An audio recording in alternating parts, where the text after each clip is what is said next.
Just one person can ensure every Metroid is in captivity and the galaxy is at peace. And she's back, baby, she's back! Welcome to Triple Click, where we bring the games to you. This week we talk about Metroid Prime Remastered, the Nintendo Switch version of a 2002 GameCube game that is perfect in every way. It's a stone-cold classic. You should be playing it right now. I'm Maddy Myers. I'm Jason Schreier. And I'm Kirk Hamilton, and hello. Hello, it's us. Hey. We are in back a once good again. mood, folks. Ready to talk about a cool game. Yeah, been in a really good mood. game. Maddie, you're smiling even more than you usually I'm so are. excited about my life because I've been playing Metroid all week, and now everybody's playing Metroid all week. Everybody in my life. Maybe there are other people playing some other video game, but I don't care about it. I don't know about it. I don't acknowledge it. Just Every single person in Metroid all the way world down. is playing Metroid. That other game, just a heads up for people, we will be talking about another big game next what week. other But game? for now, I don't know what you're talking now we're about. just going to bask in the pure joy All I know of is Metroid. Today we're just basking. We're basking, guys. We're basking. Talon 4. My whole world is Talon 4. Nothing else exists. I will Nothing say else it's exists. hilarious that the three of us were like, we're recording this before Nintendo Yes. Direct, so if there's a Metroid Prime surprise remaster announcement, We won't know about we it. won't be able to talk about it. We did, and we did say something about Hollow Knight. Pour one out. Maybe it'll return someday. But we just got to keep saying this. I mean, we are the ones who made it happen. yes, So we're just gotta keep doing it. manifesting it. We just have to keep saying the names of games that we want to appear. I think that's Also, how you're it welcome, works. everyone. You're welcome. Yeah, yeah. A big year We do it for the from gamers, Triple the Click. lowercase Yeah, g I'm patting gamers. myself on the back because we achieved something. It wasn't Nintendo, it wasn't Retro Studios, it was actually the three of us. And if that's the kind of thing you want to support, us manifesting video games we want to play, then, and also this podcast, which is listener supported, you could support Sure. that too. I would say that something you could do is go to MaximumFun.org/join, and you could become a member of our fine podcasting network, and you could support our show. You could also support other shows, but regardless of which shows you choose to become a supporter of, you get access to a bonus feed with everybody's episodes. And part of why I say that is because I know that I'm going to guest on another show's bonus episode. I will probably mention it on this show whenever it comes out, That's but exciting. you get access to the Triple Click bonus feed. And I will say we do an episode every month. And this month we are going to do a beans cast. We're going to spill the beans, spoil several Rian Johnson outings. I was going to say Right. movies. Not all But movies, we're though. including the first 5 episodes of Poker Face in this, a show we're all watching. And we're also going to talk about Knives Out, Glass Onion, and Brick, which is a movie I saw in high school and was freaking obsessed with. And can't wait to talk about again with the two of you. Nice. So if you, the listener, want to hear us talk about that, well, you simply have to become a Max Fun member to do it. Them's the breaks. how But it hey, goes. you're already here. So you get to listen to this episode, which is about Metroid Prime Remastered.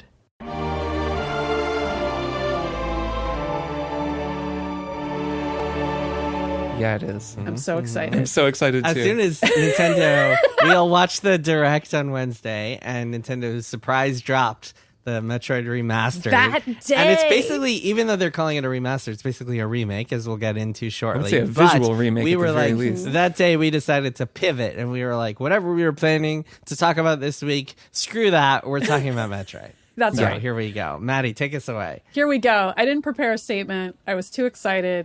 It's I fine. don't even know where to begin. I've played Metroid Prime 1 multiple times in my life. Most recently in December. Right, you talked about it on this Short very months ago, podcast. I played it, talked about it on this very show, played it on my Steam Deck, loved it, played a version with updated visuals created Yes. by fans. So Prime I actually Hack, played, as yes, it's Prime known. Hack and twin stick controls. And I thought to myself, boy, it'd be cool if this was on the Switch. And I think at the time, Jason, you were like, well, what if they release it like right now? What are you going to do? Buy it again? And I said, yes. And you were like, are you going to play it again? And I said, yes. And that's 100% accurate. I'm about halfway through it. I'm playing it again. It's going great, possibly because I just played it, so I remember where everything is. So I feel like a freaking mastermind just zooming around. Do you want to explain for people a little bit about Metroid? Should I tell people what it is? Sure, why not? So Metroid Prime. Very first Metroid Prime game. So this is a game that was actually made by an American studio called Retro Studios in association with Nintendo. It is sort of dubiously canon. I would say it's canon more or less, but it is a side story about Samus Aran, who's probably better known by the average listener for being in a bunch of 2D platformer games. Most of which were made by or affiliated with this guy named Yoshio Sakamoto. He's the person who headed up development on Metroid Dread, which we talked about a lot. Also a 2D collect-a-thon platformer. You play as Samus Aran, intergalactic bounty hunter, and fight aliens on various planets, most notably Metroids, who are life-sucking aliens who are also kind of cute when they're babies, and also lots and lots of other aliens of varying levels of toughness and terrifyingness. And Metroid Prime is interesting because it is not a 2D puzzle platformer. It is a first-person shooter. And it feels pretty different from the other Metroid games because of that. The first version of it came out in November 2002 for the GameCube, and the controls were pretty rough. I actually did not play it back then. I didn't play the Prime games until 2007 when Metroid Prime 3 came out. That was actually the first one I played. And that one had motion controls. You had to point your Wiimote at the screen in order to aim that arm cannon that Samus has on her arm. Also kind of annoying, but still way better than the original GameCube controls, which I haven't even... This remastered version does include them. I haven't even tried them because I know I don't like them, but you can't move and shoot at the same time. It's kind of like a weird point and click adventure game when you go into shooting mode. But listeners may recall the early 2000s, twin stick shooters were not as popular then. I want to say Halo 1 also came out in 2002 and was like the first and perhaps most notable twin stick shooter of the era. Same era. Yeah, and so it wasn't. Resident Evil 4 typical. Also had the same problem. Yes, that's kind of like although it's at least an version. over-the-shoulder shooter, so I feel like it is a little bit different visually as opposed to but it's the same problem in terms of not yeah. being able to move and shoot. It was a very common problem, and I think people even recognized it back then as a problem. It's just like they didn't really. I don't know. We didn't have the same sort of. We didn't trust that people could move the camera on a different joystick than the one that they were walking on. PC gamers had a solution to this that had been true for quite a while. But what? Yeah, but we're talking controllers. Shut up. We're not talking. I know, but there were video games where you could move and shoot at the same time. In fact, there were quite a few. Kirk, the way you say that is the thing that makes people hate PC gamers. Like, oh well, PC gamers. Well, there was WASD and mice. Actually, Half-Life came out several years before that. No one cares. No one cares. It's fine. Anyway, the Wiimote version of Prime 3 was satisfying enough that they actually put out the entire Prime trilogy in 2009 with updated Wii controls for all three of the games. That is the version of the game that Prime Hack is built upon, and it has twin stick shooter controls. You can even play it with mouse and keyboard if you want to. Prime Hack being what you talked about in December. That's correct. Prime Hack being the fan-made version with, updated textures if you want to download those. But forget all of that. Who cares? Nintendo actually finally did the thing that I've been begging them to do for years, which is put out Metroid Prime Remastered on the Nintendo Switch. And then they didn't even make me wait for it. They announced it at the Nintendo Direct, and they looked into the screen and they were like, Maddy Myers, get ready to refresh the Nintendo eShop because this is coming out later today. We're not going to put a timestamp on it. We're just going to say the words later today, which is just a thing Nintendo does because they want to make me feel insane. But yeah, it came out in like an hour, and then I bought it, and then I installed it, and I've been playing it ever since. But I want to hear from you two about how it's been going. I love this video game. I could probably talk about it for the rest of my life, but I'm going to try to limit it to just one episode of this show. Kirk, why don't we start with you? What's your experience with Metroid Prime? I was just planning on just letting you talk the whole. I mean, I was like, I want to just hear what Maddy thinks of Metroid for this whole time. I can just kick back. Yeah. That would be a pretty entertaining podcast. No, I'm excited to talk about this game too because I love it. I do not have your storied history with this series, but I have played my share of Metroid, and I've played my share of this game. So I first played this in, I want to say 2013, maybe 2012, along with Stephen Totillo, all of our former boss over at Kotaku. He loves this game and was always trying to get me to play it. And I don't know, we came up with the idea of sort of I'd play through it and talk about it with him and write some articles. And so I did. And I played through maybe 75% of it or so, playing on the Wii U, but playing the Wii, the trilogy for Wii version, which, as you said, is kind of the version that most people play now, the basis for Prime Hack. And I was playing with the Wiimote. Most people play before a week ago. Yes. Oh, yes. Now, of course, they're playing still, this most version. people play for Metroid Prime 2 and 3. That's true. Since the remake only exists for the first Metroid Prime.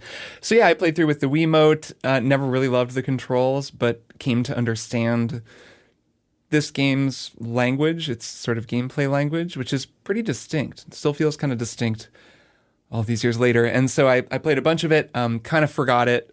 Then when I got a Steam Deck, among other things, I was like, I'm going to get Prime Hack working, and got it working, and it was pretty cool, and started playing it again, and was actually planning to play through it, especially after you talked about it, Maddy, and just kind of didn't get around to it, which I'm glad for, because... Because a mere 2 months later. Yeah, really soon after it came out. Nintendo sent me a code for this one, and I would have bought it anyways, but I just kind of installed it thinking, okay, I'll check this out. We'll see what's what. Right, because it was right when it came out. They just sent out codes to press, and I just installed it. Sure, I haven't played anything on my Switch in forever because of the Steam Deck, and I started playing it, and it was that same feeling I actually talked about last week with Dead Space Remake, where your brain tells you that this is how the game always looked, even though it definitely didn't. Yeah. And then the more I played, the more I had that thought of just, this looks amazing, right? And then I kind of was going back and looking at what the original game looked like. And I'm just, now I've played a whole ton of this game. I was traveling this weekend and just took my Switch with me. And it looks so good. I mean, it plays almost, as far as I can tell, identically to the original. I'm sure there are maybe some tiny tweaks, but it plays so similarly. But it looks so beautiful. I am really amazed by how much work they put into the visual remaster of this game. And I'm loving it. I mean, it's just, what a great way to play a great game. Yeah. Jason, how about you? Is this your first time with Metroid No, Prime? I played it on GameCube back in the day. Wow. And then I played Metroid Prime 3. I skipped 2, and I played 3 on the Wii, and then I played the trilogy on the Wii. Still didn't play 2, but I played 1 and 3. So I remember a decent amount of Metroid Prime 1, including how kind of annoying I find some aspects of it. Like I'm willing to admit there are some very annoying power-ups to obtain and the various scenarios, but go on. So I have found that I very, very heavily prefer the 2D games to the 3D games, especially in the wake of Metroid Dread, which is one of my favorite games of 2021. Me too. And so I appreciate Metroid Prime quite a bit, and I appreciate a lot of its design and its ideas and stuff, but there's some things about it that just really annoy me, including all the backtracking and the kind of the interface, the kind of the sense that sometimes you don't know which way you should be going or what you should be doing at any given point, which can be fun and satisfying in some ways, but I often find frustrating in this game for some reason.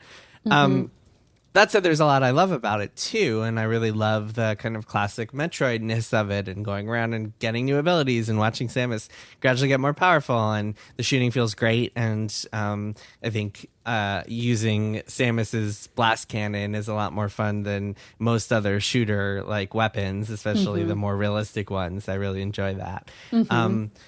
And this remaster specifically is just, it rules. It's just so well done. It looks incredible. It feels really great. Yeah. This is the best feeling that a Metroid Prime has ever the best that a Metroid Prime game has ever felt because of the twin stick stuff that we talked about earlier. And yeah, it's just a really enjoyable experience. I'm remembering the whole Z-locking thing and smacking down enemies. And yeah, it's just been a blast to play through it, as annoying as it is that you get all those abilities at the beginning that the game teaches you how to do and then you immediately lose. But we can get into that in a little bit and how stupid that concept is. But overall, it's just such a well-made game that I feel like it's a must-play for anyone who hasn't played one of these games, especially if you like other Metroid games or other style of this other Metroid style games. Yeah, or even if you just like first-person shooters, like if you played Halo way back when, but you never played this for whatever reason, didn't have a GameCube, who knows? I feel like a lot of people are playing it for the first time, which has been really fun to see. There are many things about it that feel dated, but to me also nostalgic and familiar. There's a lot of reading of text logs in this game, which is something that's another thing that's frustrating is having to do this scanning thing. So one thing, I just want to make one quick point real quick. Other than that annoying waiting for the friggin' scan to having to equip the visor, scan, it's a little frustrating. You gotta translate the space pirate language, the Chozo gotta do that. language. Gotta read that Chozo stuff.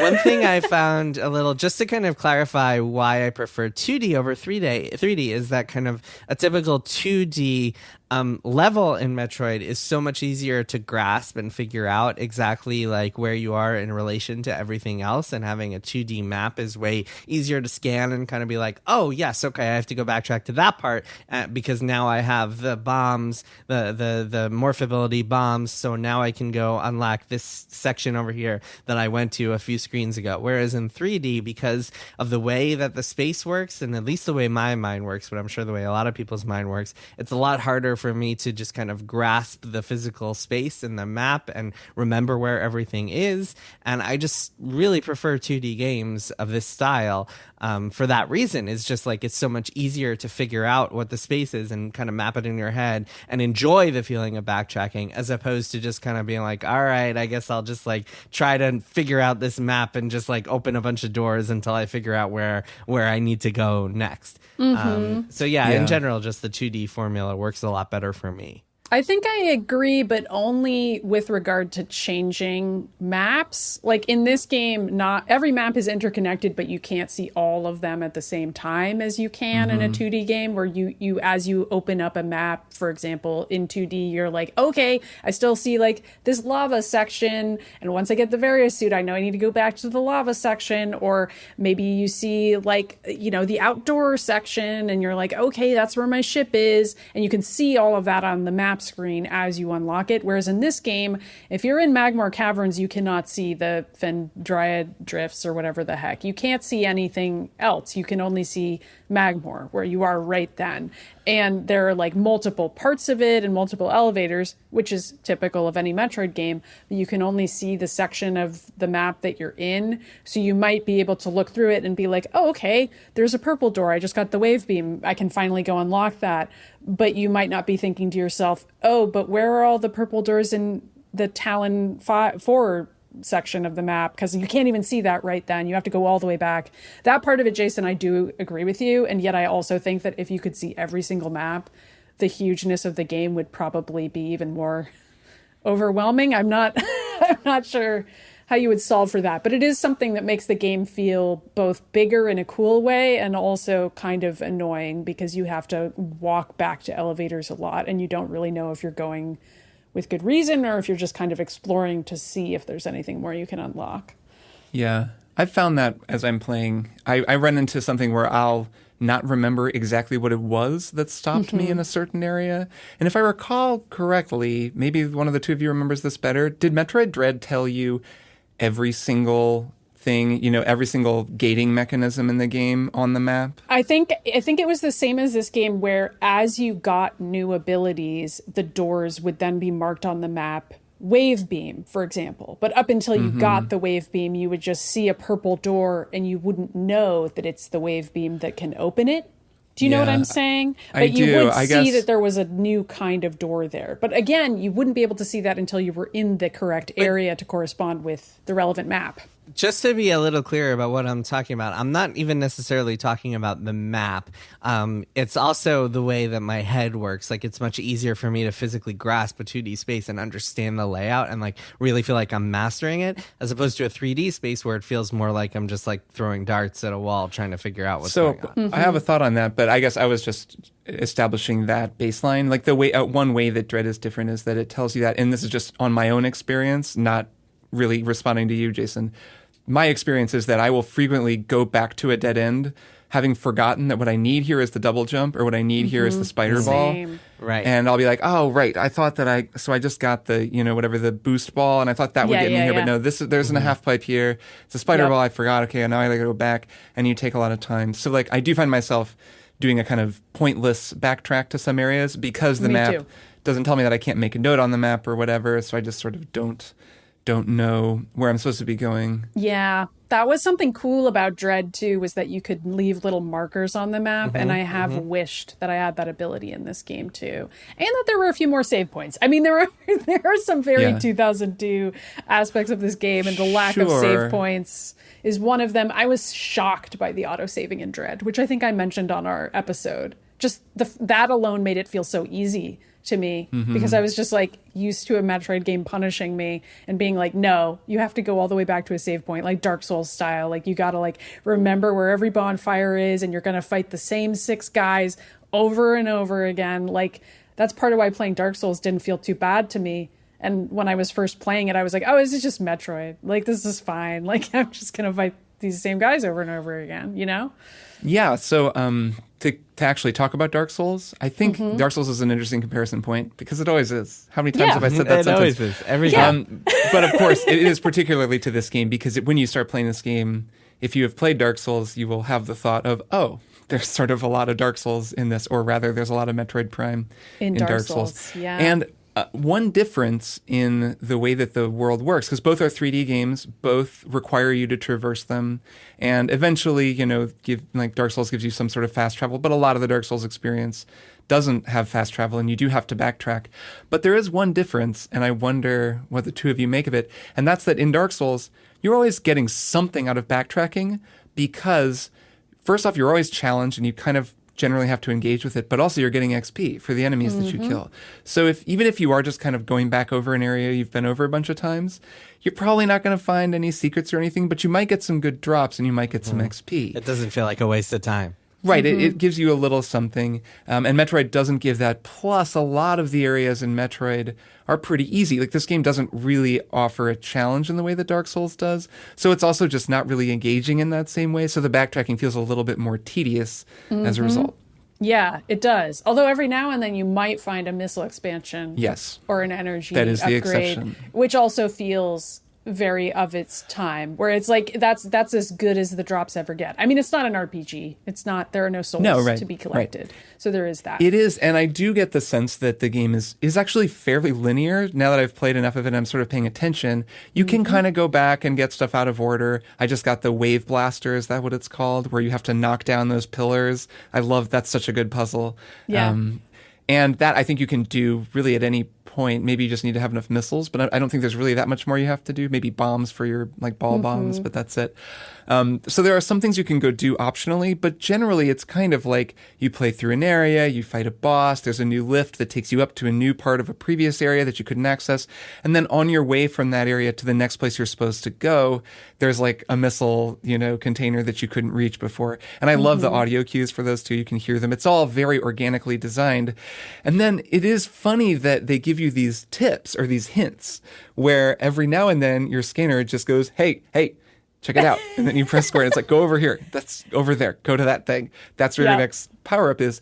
Those are great because I frequently have no idea where I'm supposed to go. And even having played this game before.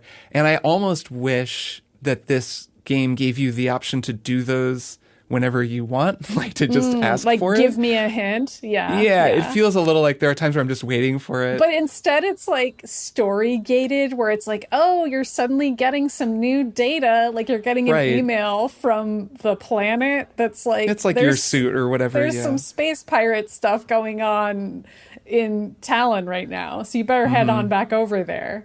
And it's always like weirdly convenient. I don't think Yeah. I don't think it would really work if you could request the hint. Oh, because really? You don't I feel think like so? well, having played it twice, I feel like the hints happen when you've just done something most of the time, or like you're just far enough away that the game starts to be like, wait. Yeah, there's something to them. Yeah, they're paced on some sort of timer. I mean, it definitely knows, okay, you haven't found it yet, we're going to tell you. And I mean, Yeah. it's fine. It totally works. Like all of this game, it's very organic and kind of behind the scenes, to make sure that you're having a smooth experience. There's just like been a couple times where I wish that was a little, maybe they just happened a little bit more frequently, because it is possible to kind of get all the way to the wrong side of the map. And then there's just, it is a little bit of that feeling of, I have to go all this way back. there. And unlike in Dark Souls, where I'm kind of like, well, but that's cool because I'm really powerful now. It'll be fun to go through these areas again, and maybe I'll get some good drop or I'll get a level out of it. There's kind of just nothing. I just have to kind of run past everything, which is just a little bit less satisfying. It does feel like we're being critical of this fantastic game, though. Can It's I perfect say, in every way. this game is so timeless. I mean, it's remarkable how modern it feels. It has made me reflect on the one thing that Nintendo didn't have down at the dawn of the 3D age, which is the camera. I guess I'm not the first person to say this, but if you play Mario, like Super Mario World, it feels just as good as any 2D platformer that comes out right now. They had it nailed all of those years ago. And I would argue Super Metroid is much the same. I mean, it's Right. like still pretty freaking good. Yeah. Right. So, the 2D thing was pretty nailed. And they just didn't quite have how to navigate a 3D space down, because no one really did when it came to controllers. Like I said, PC games had figured it out with the mouse, and everyone wanted, like, that language existed, and no one could quite crack how to get that onto a controller, partly because the controllers didn't have the capability, right? Like, there was just one thumbstick on the Nintendo 64 controller. But also, even when Halo came out, I remember it being a big learning curve for me and everyone Yes. I know, anecdotally, and I For know sure. we weren't the only ones. Just the idea of having to control both of those sticks at the same time was very, like, rubbing your stomach and patting your head at the same time. Like, yes, you can do it, but you do need to practice it a little bit and then figure it out. And now it's normal for the average gamer, but it still is like a big learning curve for somebody who's new to games, like figuring out how to control the camera and move. It was a hard thing to figure out, and it was like a period of time where just little things like the acceleration curve and the dead zone of the stick, there were all these things that people just kind of figured out. So now that that's worked out, because the twin stick controls in this game are fantastic, playing it just feels like playing a modern game. I mean, this could be a game that just came out right now and it's a brand new game, and we would, we'd have some criticisms of it, be like, oh, that thing, that is Like, kind of wow, frustrating. there's really no auto-saving? That's kind of weird. But we would Yeah. be like, this is such a beautifully designed, evocative, fantastic, fun game. It's remarkable that a game from literally 21 years ago I know. feels as timeless as It's it pretty does. wild. It's pretty wild, and it's pretty great.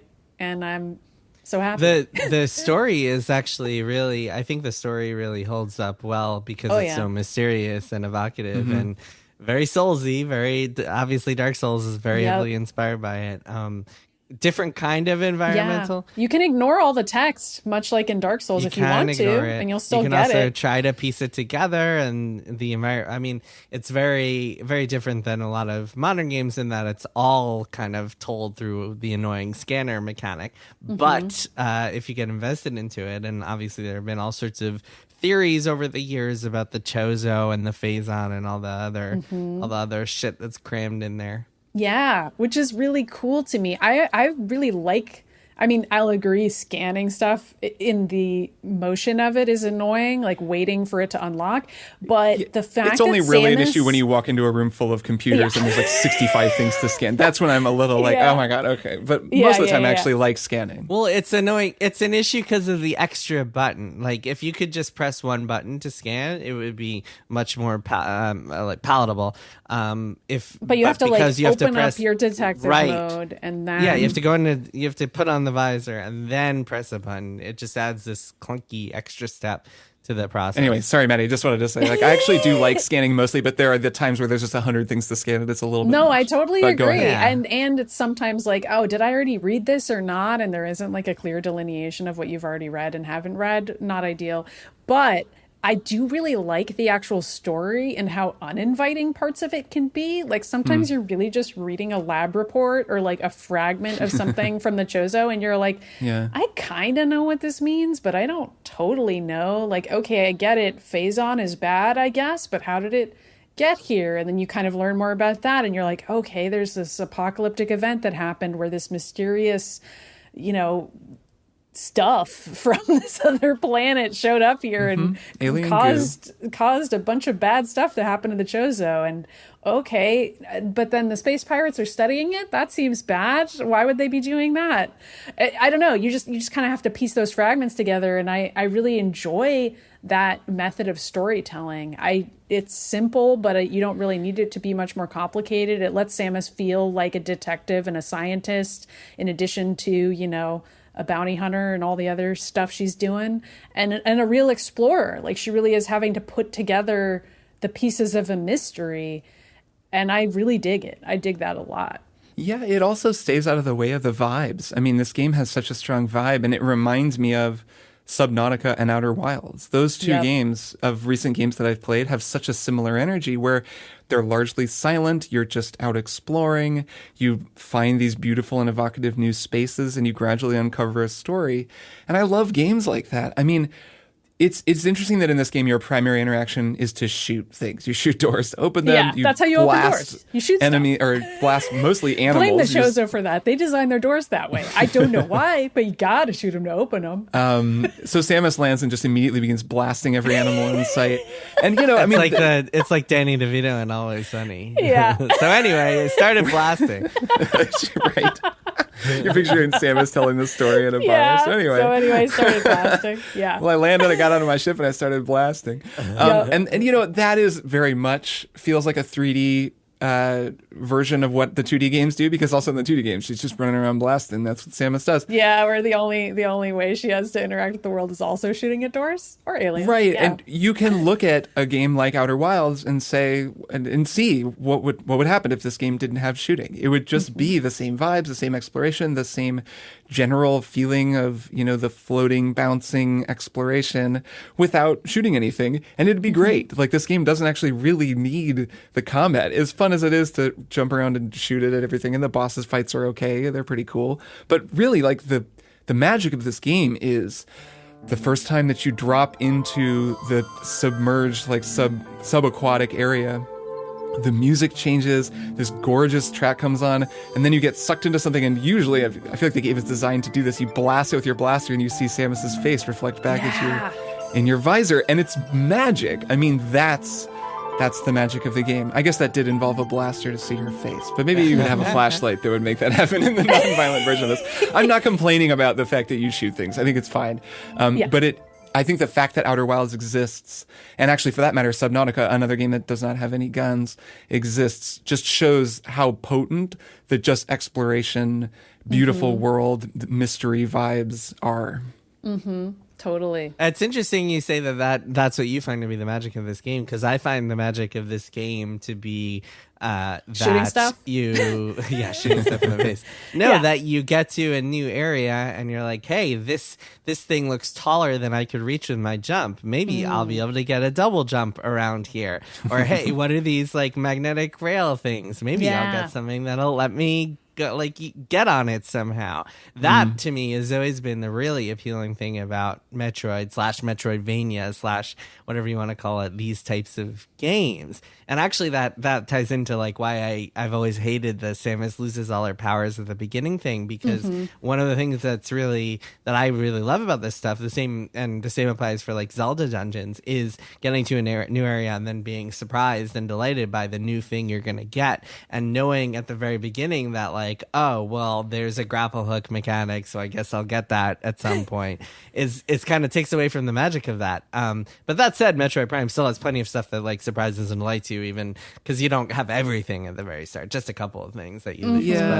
But interesting. I think that I've always found to be the most appealing thing about this game and games like it is like that kind of steady accumulation of not things that make you more powerful, but things that let you do cool open new possibilities. Yeah, exactly. Especially Yeah. the double jump. Double jump is the best. I get that feeling. I don't always feel that way with this game. I certainly do at moments. I mean, I think the moment when you get the double jump in this game is so exciting because there are so many places where I'd wanted to use it Yeah, that exactly. I can't even keep them all And straight. it feels really good. It's Yeah. a yeah, good and feeling. that's feels true. amazing. The game Yeah. feel in Double general jump. is incredible. The first Her person double jump pace, feels jumping. amazing in this. I know, and I've played so many bad first-person platformers in my life that make me feel motion sick or terrible, and so it stands out so much to me when I'm playing one where Exactly. I'm like, I understand exactly where I'm jumping. I'm Yeah. never questioning that, and if I don't make a jump, I know it as it's happening. I'm extremely aware. Yeah, which is a really quite a feat. Yes. Making a first person game that like makes that work. Yeah, it's really quite an accomplishment. I do wish the field of vision was a little bit wider on this. There are times where I feel a little claustrophobic in first person, especially right after I've been zoomed out to third person. Well, you're wearing a spacesuit and you have to be able to breathe, Kirk. So I don't know what you're Okay. talking about, and you should probably just accept it. That is actually a benefit of Prime Hack, is that Prime Hack has an adjustable FOV, which is nice. Because you can just not feel quite so Claustrophobic? cramped up. I only played this in handheld, so I think maybe playing on a screen though, I would maybe start to feel a little funny. Oh, see, I am playing it with the Pro controller on my super nice monitor, which is an experience I recommend, just so that you can like really stare at those water droplets on Samus's visor or whatever, or on her Yeah. arm cannon. You can just really get into it. Yeah. And those good are lovely. stuff. But to the upgrades, I guess there are times where I always feel like I got one upgrade, but it wasn't enough. It's part of it's kind of built into the system where you get an upgrade. Now there's one new place you can go, but there's still 3 places you can't go. And this is especially Sure. true in the first half of the game, which can actually be sort of a frustrating feeling. It's not a bad thing. Like the game, it wants you to feel frustrated because you want to, Yeah. I mean, know I there are like places that you can't feeling. go. It's frustrating, but in a fun way, where you're Yeah, like, I don't God damn it. mind that because eventually you're going to Yeah. be able to get there. Yeah, I I'm think- not doing this is good, this is bad. I'm more exploring the different feelings this game inspires in me, and that is one of them. Sure. Yeah, like productive frustration, where you're like, dang it, I have the double jump, but now what the heck is this door? Like, what even 'cause is there that? there is a good reason to make a player feel frustrated in a game. Like it can be a healthy part of the experience. Yeah, which is Yeah. also why I slightly disagree with you, Jason. And I actually think it's really fun that Samus has all of her powers at the beginning of the game, because it's telling you this is what her normal experience is like in life, is going around having this really freaking awesome suit that can do all of this stuff. And when she loses her powers, it's frustrating for her too. So that you as the player get to share in the experience of exploring the world along with her, and you're literally in her shoes. So like if you're annoyed, that makes sense because the same thing is happening for her. I don't know. Man, she just misjudged that one jump. If she just had been a little way she careful, Yeah, uses you her know. well, she powers. just kind of I falls. do have a She- complaint about She that wouldn't have in lost this game. every single power of her She just suit. kind of falls.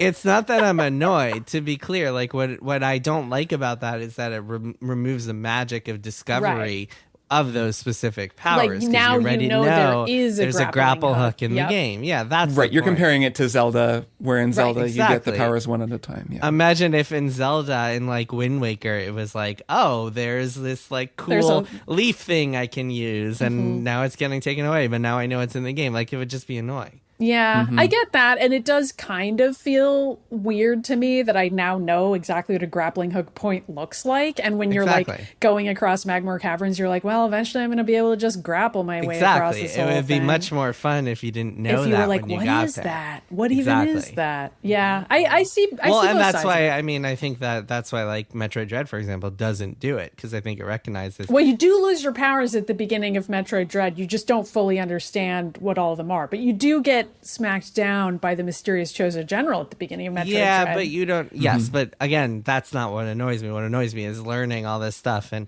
Right. yeah, I'm very curious to see what a lot of Metroid Prime 4 does with all these kind Yeah. of tropes and ideas and mechanics, because that, of course, is in development at Retro Studios right now, and who knows when it's going to come out. But it is. This is a big vote of confidence for that game, just because of how good it looks. Like the I best looking know. Switch game I've ever played. Fun little tidbit for you guys. I recently learned from someone who knows that Metroid Prime Remastered was finished in 2021, and it was just sitting on a shelf and not released, which is so bizarre and something that like I think only Nintendo does, because most companies are just scrambling to finish their games and like polish and like patch and like get as much as possible, and like slipping 6 weeks because of it, and like have to like look at, I don't know, anything. Jedi Survivor just had to slip a few weeks to like fix bugs and finish the game.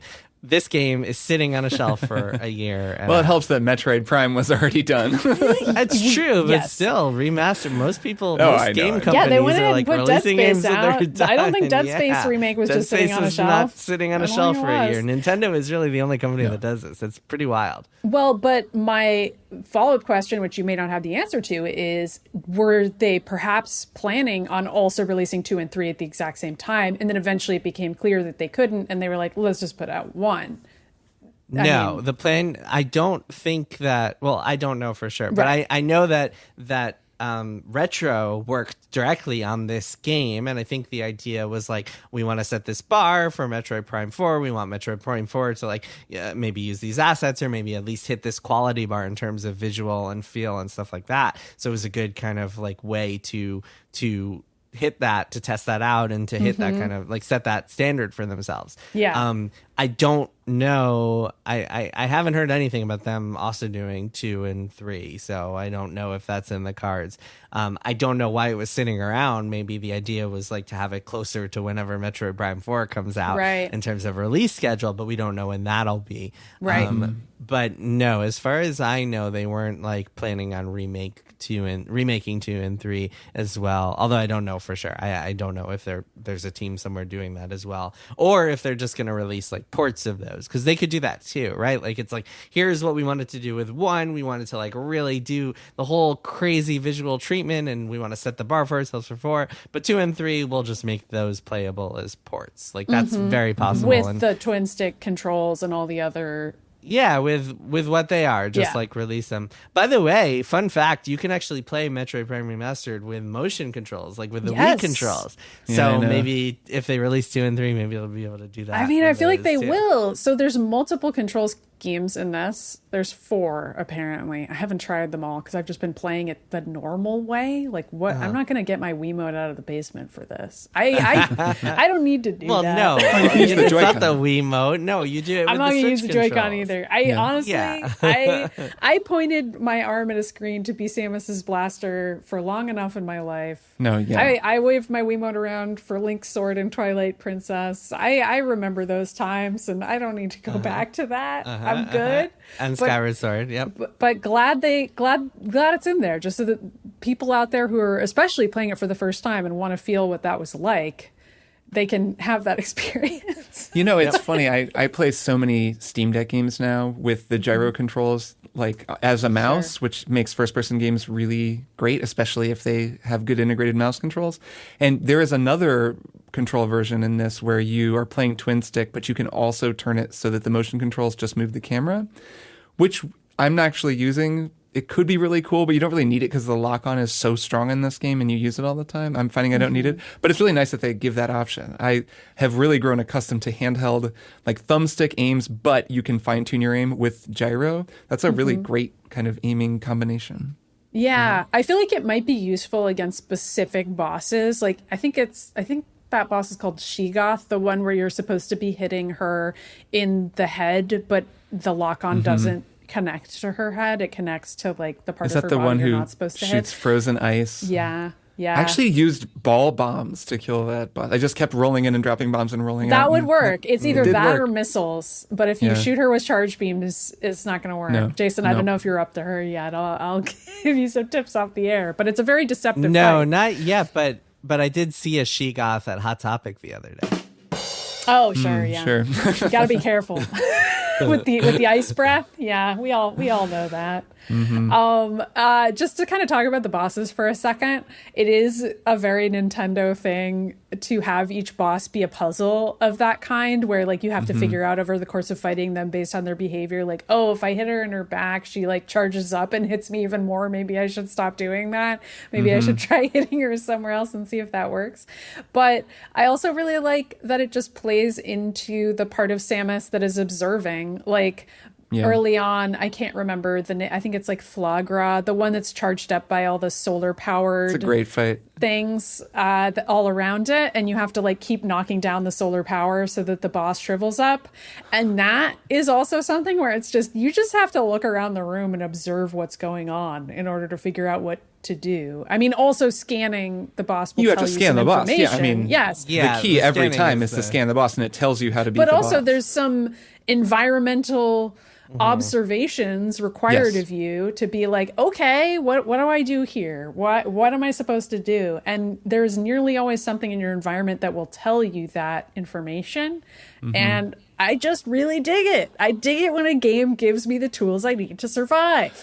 It's so much subtle stuff. I mean, it's just the way that Nintendo games, like this style of game, just communicates so well. I mean, there's a literacy to it, but it's speaking a language. Like you're reading the language that it's writing. And it writes the language so clearly and so playfully. You know, just watching that creature knock back down the solar panels, if you wait too long, you kind of just really understand what's going on. And then, of course, there's 1, and then there's 2, and then there's 3, and then there's 4. And then there's 4, oh my God, and you're like, 4. oh my God. And there's 4 places where you can become Morph Ball because, you know, there's always a place where a Morph Ball can go. I mean, talk about the Chozo setting up those doors. They've always got places for a Morph Ball. The big rock enemy, like it starts with its weak points on its limbs, and then eventually as it gets stronger and stronger, its weak point is in its chest, so you know that you're near the end. Like there are all these little ways that the game communicates with you that are just very subtle and elegant, and you don't even think about them unless you're thinking about them. And it's wonderful. This is such a wonderful game. I'm really glad that everyone can play it. Yeah, it's worth noting real quick to your point, Maddy. You mentioned before that it was made by Retro Studios in kind of, I forgot the word you use, but that Nintendo oversight. I think Nintendo had a pretty big involvement with this game. They had producers I think I said from partnered. I think that was the verb I went with. Yeah, I think they had producers from NCL, Nintendo Japan, coming out all the time and checking in on the progress and offering notes and stuff. And Tanabe. Well, and Kenji Yamamoto, the music is like such a huge part of this game. Oh my God. The music is so good. Yes, the music is huge, and they also had Nintendo's facilities for testing and stuff, which is a big part of what makes Nintendo games Nintendo. So I think it's worth noting that this was very heavily Nintendo influenced, and you can really feel that. It's really the perfect kind of collaboration between like Western styles and Japanese styles in a way that you don't really see with a lot of video games. I guess on that note, I'll just say everybody in the world should play this game. It's the greatest game ever. I have no complaints. Everything you said about the auto-saving was a lie. I was kidding. It's perfect. And let's take a little break and come back with one more thing. I'm Jordan Morris. And I'm Jesse Thorne. On Jordan Jesse Go, we make pure, delightful nonsense. We rope in awesome guests and bring them down to our level. We get stupid with Judy Greer. My friend Molly and I call it having the space weirds. Patton Oswalt. Could I get a Balrog burger and some Aragorn fries? Thank you. And Kumail Nanjiani. I've come back with cat toothbrushes, which is impossible to use. Come get stupider with us at MaximumFun.org. Look, your podcast app's already open. Just pull it out. Give Jordan Jesse Go a try. Being smart is hard. Be dumb instead. Hi, I'm Hal Loveland. And I'm Mark Gagliardi. And we're the hosts of We Got This with Mark and Hal, the weekly show where we settle the debates that are most important to you. That's right. What arguments are you and your friends having that you just can't settle? Apples or oranges? Marvel or DC? Fork versus spoon? Chocolate or vanilla? Best bagel? What's the best Disney song? We Got This with Mark and Hal. Every week on Maximum Fun, we do the arguing so you don't have to. Oh, all answers are final for all people for all time. We got this. We are back with one more thing, and I would go first, but I feel like I've already talked a lot. Jason, why don't you go first today? Tell us your one more thing. Sure, I have a very, very exciting one more thing. Yeah, you do. I'm extremely excited about this. So, longtime listeners of this show and Split Screen will know that the documentary about the making of Broken Age from Double Fine, it's called the Double Fine Adventure documentary, is one of my favorite pieces of media ever. It's like, it's so good. It's so good. I've watched it through like, is it the best thing ever other than your books about game development? It might be. pretty up great. there. I think it's the best thing ever about game development in terms of just like getting an insight for how games are made, Really because showing it's more in depth than anything ever. Like Mm-hmm. my books, I mean, I'm proud of my books, but like those are based on me interviewing people after the fact. This is a documentary crew that was on scene for 3 years of the making of this game and has thousands of hours of footage. There's nothing else like it. Nothing else can compare. That said, they are being paid by the studio, so they don't have quite the same kind of level of like third party neutral bird's eye view as a journalist might have, but still it is pretty raw.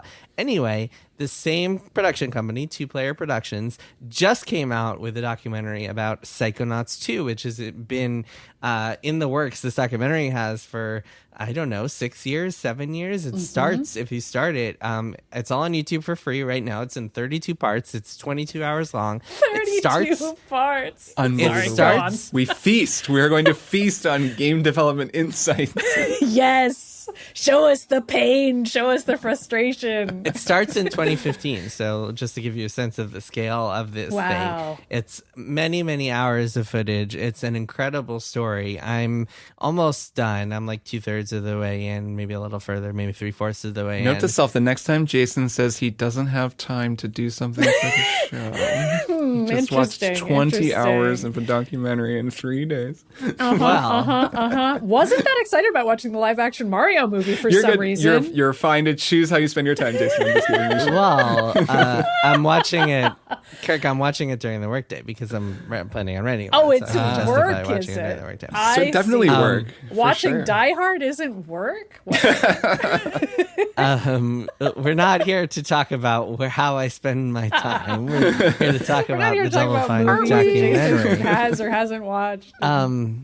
Where was I? So being That is the dragged. this question. documentary, I mean, it's like if you enjoyed the first one, you will enjoy this one. Yeah. Yeah, I'm really because pumped. it's incredible. It's incredibly well done. It's got incredible storytelling. It's empathetic and thought-provoking and emotional. And these guys, I mean, Two Player Production, the people behind it must have been pinching themselves at the drama they got on this project, because Psychonauts 2 is one of the most turbulent productions in like modern history. And so I won't spoil exactly what happens, but some of the things that people will know for the most part are that Microsoft purchased Double Fine in the middle of it, that Starbreeze, the publisher that originally worked on Double Fine, like went through bankruptcy and all sorts of issues in Sweden. And also there's some personnel stuff that the documentary really goes in depth on. There's like, you can see some like real serious tensions and creative conflicts and kind of like personnel issues with certain members of the team just like not getting along. And you see the results of that, and they are not kind of resolved in a tidy manner. They are handled in the way that most human conflicts are, and that like you can watch this and think to yourself, wow, these two people are probably never going to talk again after this. And like, wow, these relationships are like completely irreparable. And it is pretty wild. There is some stuff, just as a kind of caveat to that, there is some stuff that like the documentary, even they weren't able to get into. Cameras weren't allowed in some meetings. Like, don't expect to see like behind the scenes looks of the negotiation of the Microsoft deal or anything like that. What? That said, there is a whole episode that goes behind the scenes on like Tim Schafer like waiting backstage before he's about to announce that they're being acquired by Microsoft, and get to see him getting super nervous, and it's really endearing. And man, there's just so much good stuff in here, and it's just such a phenomenal look at the reality of making games and how hard it is. And it's especially, like I mentioned before, after hearing that like Retro just had this sitting on a shelf for a year and a half, whereas in comparison to this, where they're like fighting for every week and they're like, oh my God, we cannot finish this in the 4 weeks we have left. It's really just quite a contrast. Anyway, we'll post a link in the show notes because it's all available for free right now on YouTube. All you have to do is like go to Double Fine's YouTube page and you'll find this entire 32-part epic series. And I highly recommend that anyone who cares about games, even if you don't care about Psychonauts 2, which you should because it's a great game, but even if you just care about games, it's still entertaining enough to watch it. Highly recommend it. Everybody should go out and watch it like right now. Yeah, I'm really psyched to dive in, but I didn't have time because I was watching a different movie. which I'll talk about now. It was called Tar. Really weird movie. So neither of you two have seen this movie, right? I'm very familiar with it, but have not yet seen it. Yeah, that was also my situation, and I kind of wish it hadn't been. I wish I had known nothing about it going in. So if you're a listener who knows, I thought you were going to say, I wish I hadn't watched it. Wish I hadn't watched it. Wish I had never seen it. No, that's not really true. I'm glad I saw it. Really strange movie, though. Kind of a horror movie, but not in the typical way. It's sort of like a human drama horror where it's like, boy, this is a really crappy person that I'm spending a couple hours with in this movie, but also bad things are happening to her, and I'm maybe rooting for them to happen to her, but also I don't know how to feel about any of it. It's a movie where you end and you're like, I don't know how I felt about anything I just saw. So here is what it is about. It is about a famous director, fictional director, conductor, named Lydia Tarr. Right. Yes. Okay, so she's a conductor, she's a composer, she's an EGOT winner. Least believable part of the movie to me. Immediately broke my immersion as soon as I heard she was an EGOT winner, and I was like, I don't understand how that's possible. I need more information about that. But don't let that hang you up. She's really mostly a conductor, and she's EGOT preparing... being Emmy, Oscar, Grammy, Tony. Oscar, she's a composer. Tony. That's pretty doable if you're a composer. Yes, but part of why it's not believable Kirk is because Kirk's achieved it, but he's No 7 deaths, whatever. A few years, run it. Yeah. So part of why Lydia Tarr, who's played by Cate Blanchett, by the way, part of why it's a little unbelievable to me that she would be an EGOT winner is because she's presented as like a classical music conductor and composer who sort of emulates classical music in her compositions. And so the idea that she would win a Tony is odd to me. That's the biggest stretch. You never know. Like... some high concept Broadway thing. Yeah, exactly. So you kind of have to go with that. You're like, okay, I can see how maybe she would have won an Emmy and a Grammy. I needed them to explain more. But don't be like me. You got to just get into this for the vibes. So the deal with it is the vibes movie. Cate Blanchett, she is a lesbian. That's a key part of like how she's perceived, is that she's like this high profile female conductor who's like somehow achieved all of this wild stuff in her career despite being a woman and a lesbian. And she's super rich and super out of touch with the regular world, but also is held up as this icon to, young people coming up, and she's still trying to relate to them. And something that I knew about this movie going in was that it would be about her getting canceled and what happens to her after that. But it's really not about that at all. She doesn't get canceled till like the end of the movie. And so forget that if that's what you're going in on. And instead just think of this as a vibes movie about bad stuff happening to her and her being kind of a weird person. And also it being a horror movie where scary, spooky stuff happens and you aren't sure what's real. And there's like kind of a magical realism element to some of it where you're like, was that a dream? There's some of that. Interesting. Okay. So I don't know. I think it's really strange. It sounds like I will never watch this movie. You should maybe I watch it. Watch it. Absolutely You should maybe watch heard it. It's interesting. Because it's really weird and I don't know that it's... Yeah. I don't want to go into too much detail, but it's I'm going to try to watch all the Best Picture movies. I don't get the screeners like you do. Yeah, you no, I guys get the do, screeners. So I'm not going to watch it. Yeah, it's weird. I think Tar might be streaming. It might be like on HBO. I think it's streaming at this point. I feel like the main reason I watched it is because Lydia Tarr is sort of like a joke on the internet at this point. She's like a meme where people pretend she's a real person. And people are like talking about how bad it was that she got canceled and so on. And like, she's sort of like a joke. And I was like, I want to see the movie. And the movie is like so not the vibe of the meme that it was kind of funny to watch it. And also I'm a little jealous of the people who watched this movie and thought it was based on a true story. And were like, who's Lydia Tarr? Because I know too much about the politics of the real world. And I'm like, it's sad to me that people think that there's like a noted super rich lesbian EGOT winner that they hadn't heard of. Like, I'm a little jealous of those people. Yeah, Sadly, that would be cool. It would be kind of cool if she were real, even if she is a bad person. But she's not. Anyway, Kirk, what's your one more thing? I'll go quick. My one more thing is a TV show that I've been watching the last few weeks that I'm just loving and didn't really know about until Emily, my partner, just started watching it one night at random. I was playing some game on the Steam Deck, so I wasn't really watching the show. We do this sometimes, the parallel play thing where I'll play a game and she watches a show. She kind of, I think, just picked it out on HBO. This is an HBO Max streaming show, and started watching it. And I looked up and I was like, oh, what's this? And, and then every now and then I'd pause and watch a scene. And every single time I did that, the scene was laugh out loud funny. So there came a point where I was like, okay, this show is clearly really funny. I kind of want to watch it from the beginning. So that's what I've been doing. The show is called South Side. It is a half-hour sitcom set on the south side of Chicago.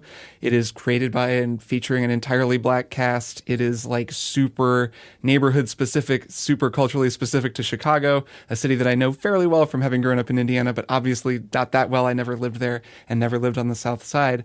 And it's so funny. It's so good. And I think a lot of people listening to this probably won't have heard of it or won't have seen it. Yeah, I hadn't heard of it till you mentioned it to me, and now I would like to watch it.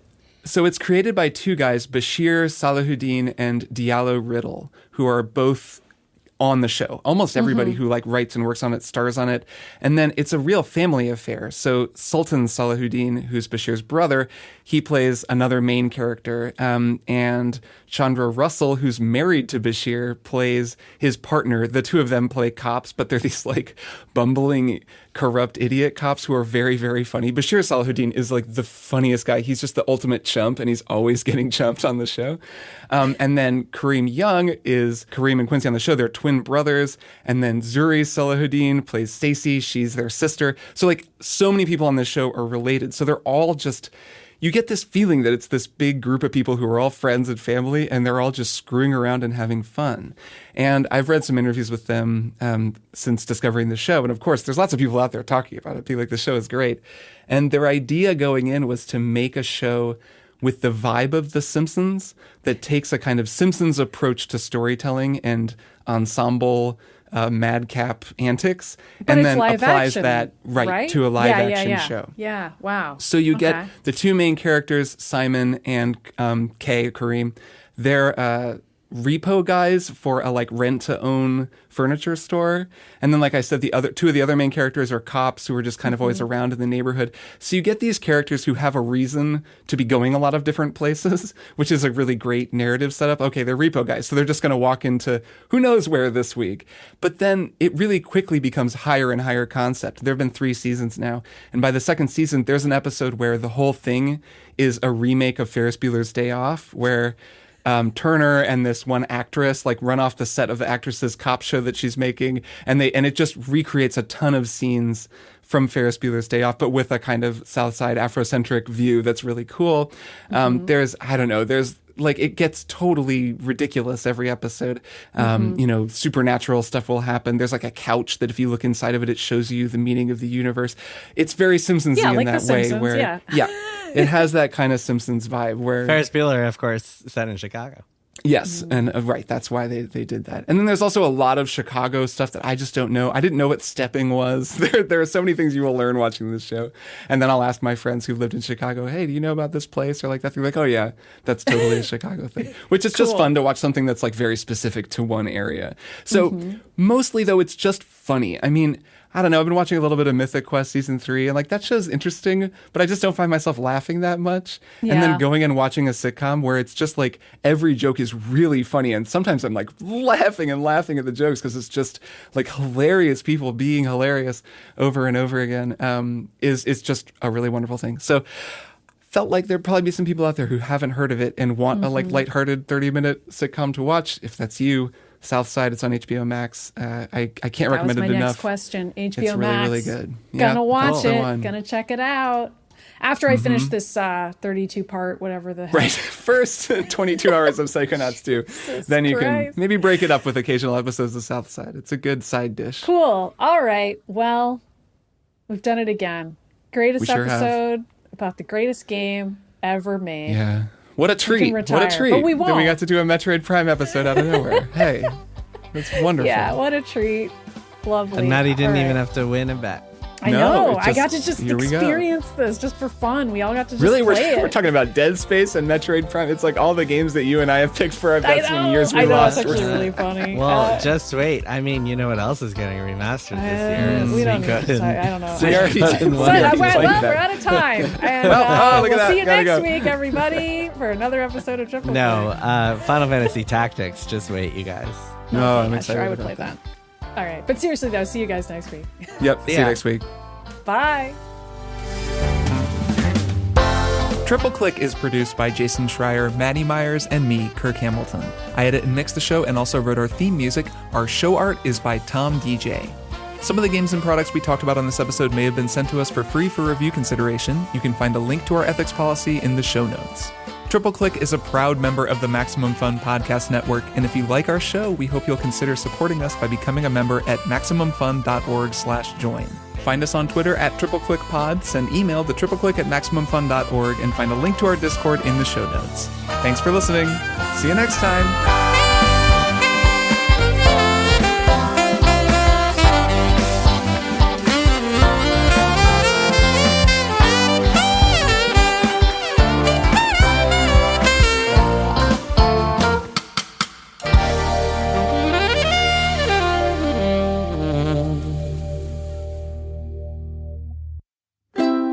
MaximumFun.org. Comedy and culture. Artist owned. Audience supported.